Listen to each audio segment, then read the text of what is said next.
Another nice sunny afternoon. It's a day later. I'm going to be doing the front wheel, putting the bearings and the discs on. Now,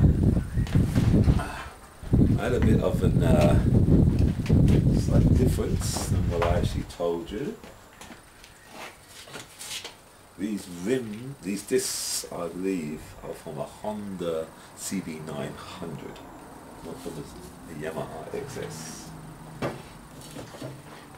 I got all these bits and pieces from all over the space of years, and I tended to get what they were when I got them. Okay, another thing, I went and got the, you can see it very clear, that spacer bit that went in on this side of the swinging arm, which had an opening in it, so that you could just pull it straight out without having to take the wheel spindle all the way out. I had to do. There's two little tongs sitting on either side, or tangs on both sides, just ground them off on one side. It went through nicely, and now that the adjuster bolt locates into a dimple in the adjuster, so to adjust the rear chain. Now, one thing which I don't understand why Japanese bikes would, Suzuki and Honda would have done it. Now, these holes, both discs, have got 10mm bolts holding them to the hub. Alright, and yet for some reason, Honda or Suzuki, whichever has done it, have put the spacing, the distance from the center, slightly different. There, you can't, I don't know if you can see, but maybe you can see in that one, the holes don't all line up exactly. Why they haven't, they've used all the same size threads, same size bolts, same size distance between centers round, but distance from the diameter to the outer, they've used slightly different. So what I'm doing, I'm just putting a 10mm twist wheel to each one. I've done it on one side already. Right.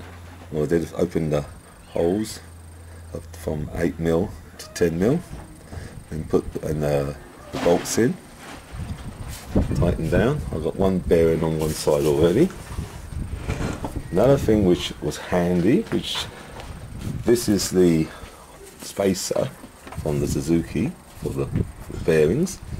Again, the hole is too small for the spindle to go through, and it's almost impossible to open it up. It's either stainless steel or some really high tensile steel. Even the engineering shop couldn't drill the hole out bigger. So, and it was a bit hard to find an 18mm clearance tube. So lucky enough, looking around, I suddenly realised that this is a piece of the old Yamaha steering stem, and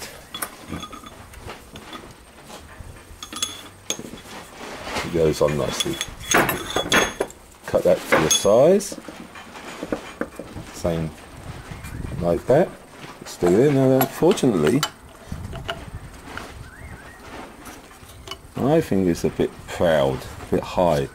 I don't know if Honda or Suzuki designed it that way, but this is not, the bearing on one side is not going to be sitting against the recess. So I'll see what happens. I might have to cut that down a bit shorter. These are the bearings, new bearings I got. These are the ones I had a problem getting hold of. They're, I can't remember the size now they were, but I could not get this bearing anywhere in Australia. They're made by I found out that they're made by Koyo, these ones. Koyo makes them, but these were the ones that they did not import into Australia. UK, America, I don't know anywhere else, plenty of them. And so I got one from the UK. So that's all right. Now another thing is where I asked for twin sealed bearings. I only had single seal bearings. But what I'm going to do is